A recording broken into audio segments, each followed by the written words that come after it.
The second moment that we have been waiting for this morning as we close out our Combine radio coverage on the home of America's team with Shan and RJ is our boy, the head coach of the Dallas Cowboys. Well, Bobby's boy. Yeah. The head coach. We know ball. That's my dog. Yeah. No, we talk ball. We talk ball. Yeah, you know ball. We talk ball. We're just going to get lost. Exactly. Just cut them off. They don't need it. Exactly. He turned his back to me. You know, baseball's starting to do this. They call it talking seam. No, they don't. Yeah. Because they would have used ball. They would have used ball. But football took trendsetters. Football took trendsetters. So hoops is fine. Talking hoops is fine. I don't know what the hockey term is. I don't know if there's a golf term. Talking puck. Talking puck. Talking puck is fine. Yeah. But golf term, we're talking seam. Brian Schottenheimer here on 105.3 The Fan. What's up, brother? Man, I tell you what, I walked in this place and there's freaking ESPN, everybody, man. I wanted to get over here to 105.3 The Fan, and you guys. You threw your jacket down like this was your house. It is my house. This is my house. I mean, usually I'm laid up on my couch in my office just chilling, and now I'm like, okay, I got to be a little bit more. There's people watching us. I'm not as relaxed. You guys could probably tell I'm pretty uptight right now. Yeah. We are so proud that when we first came in your office, you thought you had zero idea about any radio. You thought we worked all day. You thought we worked all day. Maybe not all day. He had no idea work, and then at the end, it brought us great pride. We think we opened your insights into how entertaining radio can be with the gold you gave us all year long. Well, I appreciate it. Seriously, I really. I'm taking the credit. Well, you're taking the credit. Yeah, that's what he's doing. Yeah. I'm just saying, man, I really do look forward to it. You guys make it kind of easy. I mean, there's some weeks that are a little tougher, but, I actually look forward to Friday mornings to you guys. All right, so I got. And it's Friday morning again. I didn't even realize that. How about that? You guys are so smart how you guys did this. We a know little different time slot, though. We knew the last possible opening with your sleep schedule. Yeah. We knew we weren't. Here's check my sleep score. All the rest of your coaches who've blown us away this week. We got the impressive Clayton Adams, 6 o'clock. We got the mind-blowing Christian Parker this morning, 7 o'clock. But we know with old Schotty, I got to snooze. Look at how beautiful I looked. Rested, ready to go for interviews. Yeah, now fans are going to be like, hey, he's sleeping in, not watching tape. He's not doing enough. He's not doing enough. Not on the grind up. Okay, so I got to ask you something. We showed Will McClay some tape yesterday, and I want to show you some tape. He was good. He gave some good review. He said generally we say about corners who are making plays at the line of scrimmage, that means that guy can't run. So he said that looks like a cover 2 corner to me. And so I'm curious, would you recommend Dak take on a 275-pound defensive lineman like exactly Chuck Wiley here? Yeah. So we got here block coming right back around. Oh, we get the freeze from him. Chuck Wiley, boom, right in the gut. Now the only problem is I went on the ground and he didn't. But you stopped him. He didn't make the play. You stopped him. That's a third-round pick, Chuck Wiley. Now, would you recommend Dak throw himself into a 275 defensive lineman up 45 points? Young Dak. Young Dak. Not Dak today, but young Dak. Yeah. Yes. Feel the game a little bit. Yes, feel the game a little bit. And that was probably pretty late in the fourth quarter. Hey, because I was in the game. Let's be honest. If I was in the game, it was pretty late in the game, and we were up pretty big. You were coming off the field. They were all hyped. Yeah. They were hyped that you threw that block. And what you guys didn't see was a little elbow pad I had. I had a little tendonitis. Yeah. It was a hard you know what it was from? right? Hey, it was from this, so.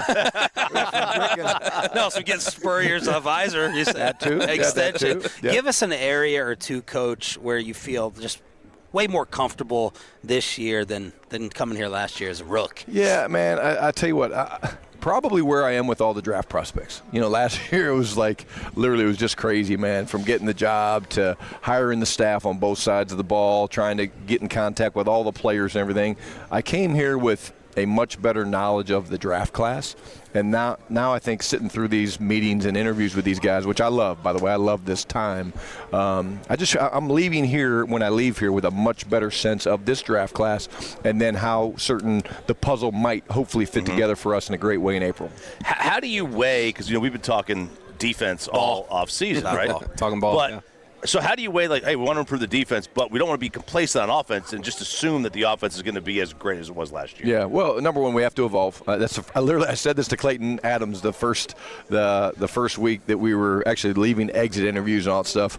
I said to Clayton, I said, hey, look, now you know the deal, right? I said, everyone's going to study us. We're one of the best in the world at what we did on offense, and everyone's going to study us. And so if we don't evolve and if we don't find ways of complementing things we were good at or taking out and adding things that maybe didn't fit and adding things that do fit, then, we'll be very average. And then we're not going to let that happen. And so with Clayton's mind and with the chance to go and look at the cut-ups and getting most of the pieces back, which is why Javonte was such a big get for us, right?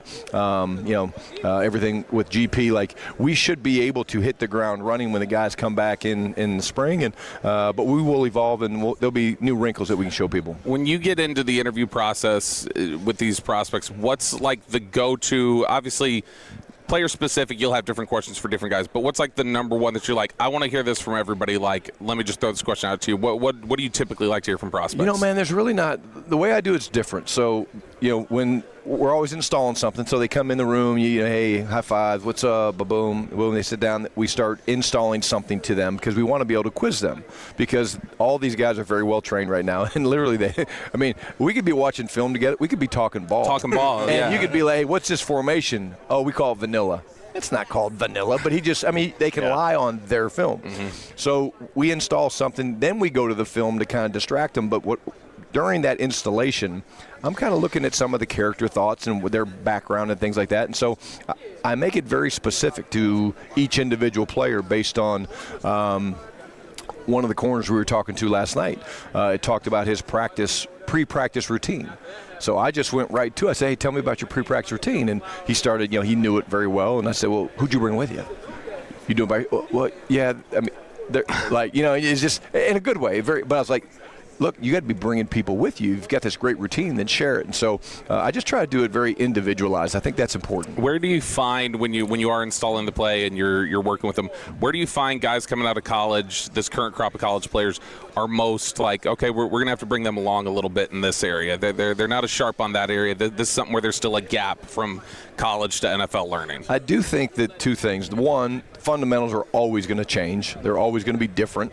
They're always going to be developed. College football, especially with the portal and guys moving and stuff, these guys aren't getting – they're great athletes, but the development of how important each individual step and hand gesture and things like that matters. I would say that's one. And then the other thing that shows up is situational football is so big in our league.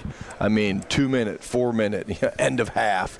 And most of those guys, they've been maybe exposed to it, but not at the level that they have to be good at our league. When the game counts the most, it's the fourth quarter games on the line. Can you go and execute this at a high level with a guy like Dak who's all over it? Right. Can you tell the difference in the development of a player who's been in the same system for 3 years in college versus one that's jumped around then?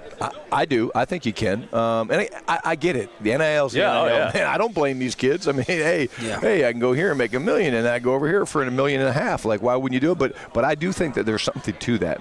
And I also think it's a much more pure evaluation of them from a character standpoint, learning standpoint, when they are one place, because they've been exposed to the same people for 2-3 years. And so you're getting the true stories when they jump around. It's like, well, I talked to this guy at this school, I talked to this guy at that school, and then I talked to this person, and it's like, okay, well, it's pretty consistent, but it's not the same. Brian Schottenheimer here on 105 through the Fan. You want to do it, or you want me to do it? On what? Oh, I'll do it.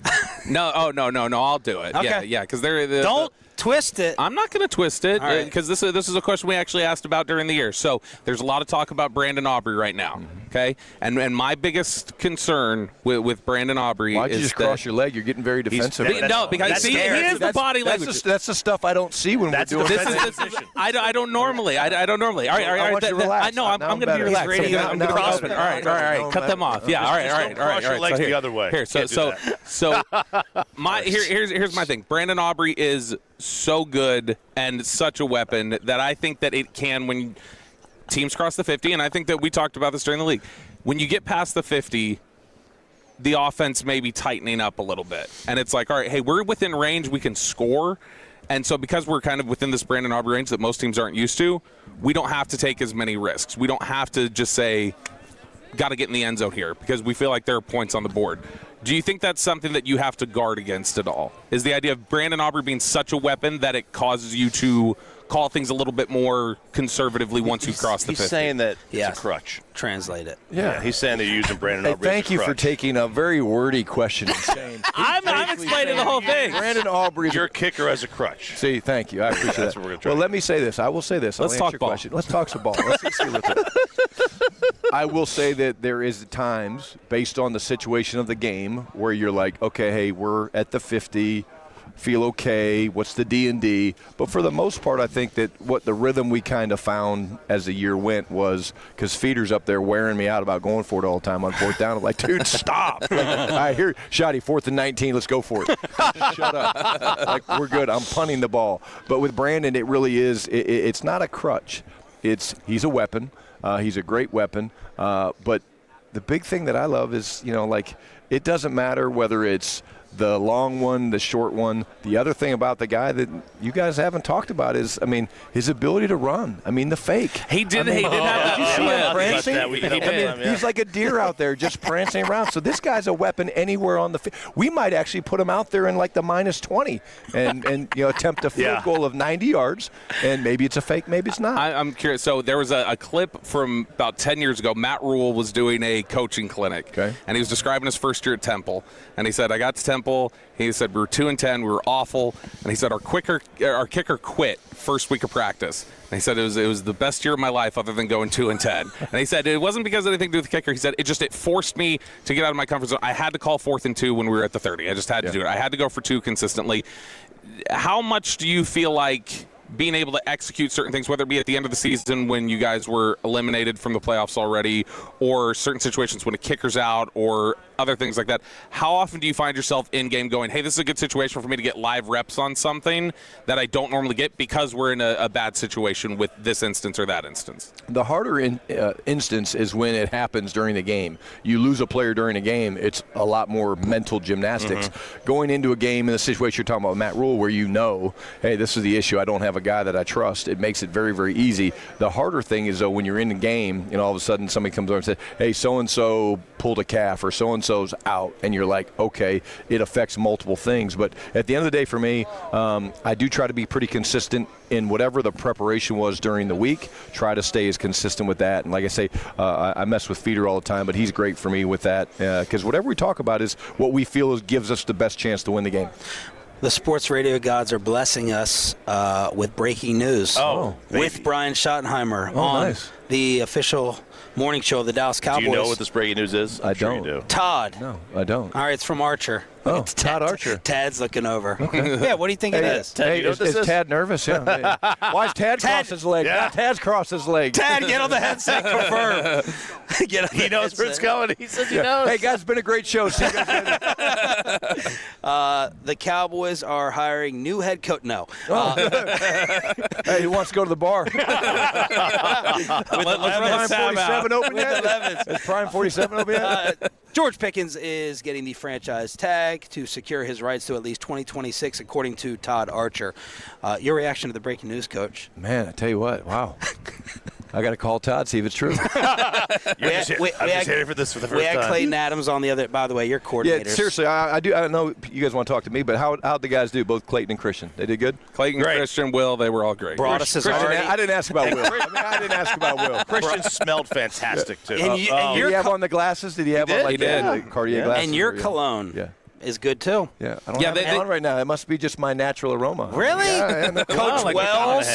Is Coach Wells going to join us? Yeah, Coach Wells is coming through, too. All right. Yeah, but he couldn't stop smelling Linda Wells yesterday You guys have a superstar lineup. Like I'm like at bat ninth right now. With what you guys have been able to do. It's the closer. No, Broadus already has your coordinators taking head coaching jobs because of how impressive they were. Thank you, Brian. I appreciate that. That's great. I might as well start over right now. Christian Parker sat down here, and him and Broadus locked in for about 3 minutes of like football euphoria that blew everyone. It reminded me of what you said in the presser about just getting lost in all the football terminology, and we just sat back and listened to it was music. That was ball. Yeah, I can say that was ball. CP starts talking about attack fronts a gap and a half, and Brian just almost had a heart attack. Yeah, he's a stud. He's great. He really is a stud. He's a great person. And like I said, I think I said at my press conference with the CP there, what's been so cool for me, man, is to see the excitement about our players.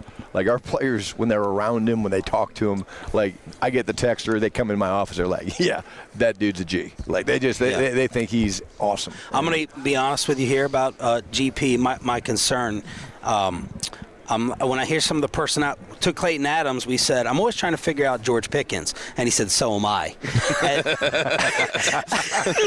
And last night someone gave me a quote, said, that's George being George.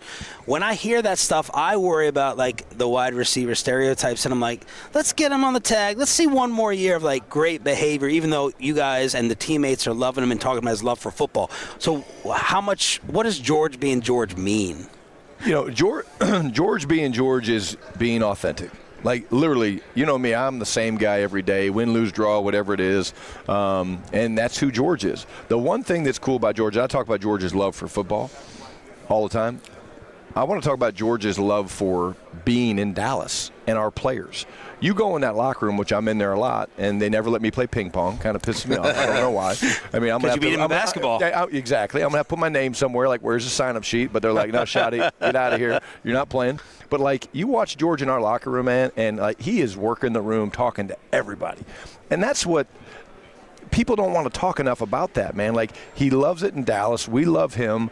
I love coaching this guy. But whether it's him and Dak, him and CD, him and the defensive guys, man, like, this guy, there's a brotherhood that he's built there, which I think is really, really special, that not enough people talk about. Yeah, we want to bring that out. Who did you get to and bribe in these player report cards that came out with the survey? Do you know your grades? Well, I do, and we're going to call an emergency team meeting tonight. I want to know who the hell gave me a minus. Oh, my God. How in the hell did I get an A minus? Let me tell you what it was. It you? You're going to like me. Do you know who it was? We walk off the elevator yesterday. I said, Brock Hoffman, if you're listening, man, I'm coming for you, bro. I'm coming for you. him out. I said, just kidding, bro. I said the grades came out. This man, I said, you're such a shoddy ass kisser. He goes, who gave him an A minus?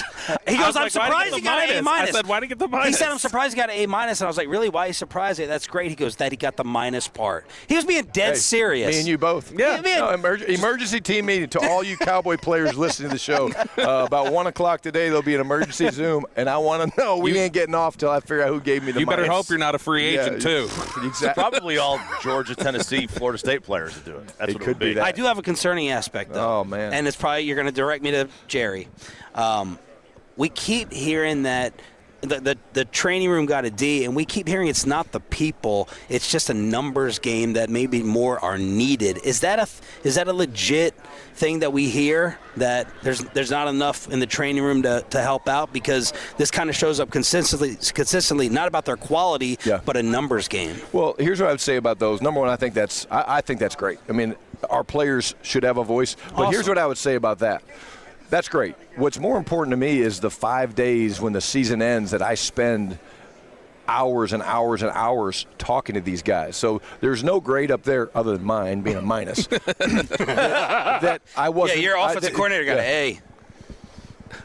See? Well, you guys just sang his praises. But anyways, my point is, like, all those things and all those areas, those guys, because we have real conversations, we're equipped to go and handle those things and make some of the changes, and they're minor changes. But I love the fact that our players have a voice. But, like, that's great maybe for other teams. I don't think it's as important for us with the Cowboys, because I'm having these conversations with these guys not only throughout the course of the year, but literally 5 days straight of meetings where we're talking about equipment, training room, coordinators, head coach, practice schedules, all those different things. And I love it, man. They shoot us straight, and that's really, really cool. I want Brian Schottenheimer's draft vote in the room. We gave this scenario to Will McClay. He was talking about scenarios, so I said, we're going to give you scenarios.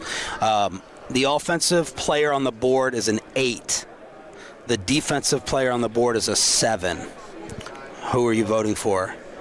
It's a trick question, but I'm going to answer it. I'm a best player available guy. If the guy's at an 8 and he's the better player than the 7, then you go with the 8, and schematically we figure it out. Certainly, there's resources that we need on defense. We're aware of that, but now if it was an 8 and a 5, and it was flipped, but I think you got to go best player available. That's what I believe. Brian Schottenheimer, head coach of the Dallas Cowboys, right here on 105.3 The Fan. Have you gotten settled? No more plagues at your house? Nothing's hit you? Well, the weather, the weather is. Were you afraid during the freeze? Yeah, would you have wolves? Did wolves come in? Did you honestly think that we were soft in DF? Actually, you shouldn't answer. Can I wrap myself out on something? You got me? Yeah, do we have time? Please, let me. So, true story. The freeze was coming. Hey, I've not been in Dallas too long, but like Dallas, like we don't handle weather very good. You know, like it shuts down. So I made a brilliant, Steven, and Will kill me over this. So I made a decision because, hey, I'm trying to hire a defensive staff. Yeah. So, hey, guys, you guys stay here in Dallas. I'm going to fly to Nashville because they deal with weather, right? So, I'm going to go north. Okay? Ding, ding, ding. Idiot. I'm going to go north. There's a lot of weather. So Nashville gets hit with ice. Yeah. So it's actually championship game Sunday. And I wake up, turn my lights on. Don't work. Oh. We ran out of power, so I had to move. My wife and I had to move to a hotel in Tennessee with our 4 dogs, and I'm running Zoom interviews with Christian Parker trying to hire defensive staff, and I'm talking. I'm like, shut the dogs up, shut the dogs up. I'm trying to mute and stuff, and then she's like, it's your turn to take the dogs out. I'm like, I'm busy. So when Steven and those guys get a chance, they're like, north? North over the south. Like, normally it's colder in the north, so sorry, Cowboy fans, but that's what you guys are dealing with. A guy that goes north when he should probably stay south. They got like the bomb cyclone up there. They got some bad weather. It really was bad, That decision-making is probably why you got the minus. We figured it out. Brian Schottenheimer, ladies and gentlemen, thank you so much as always, man. We appreciate it. Keep crushing it. You're the best. Appreciate you guys. Thanks. Brian Schottenheimer on the home of the Dallas Cowboys, brought to you by Your Pet Care Connector.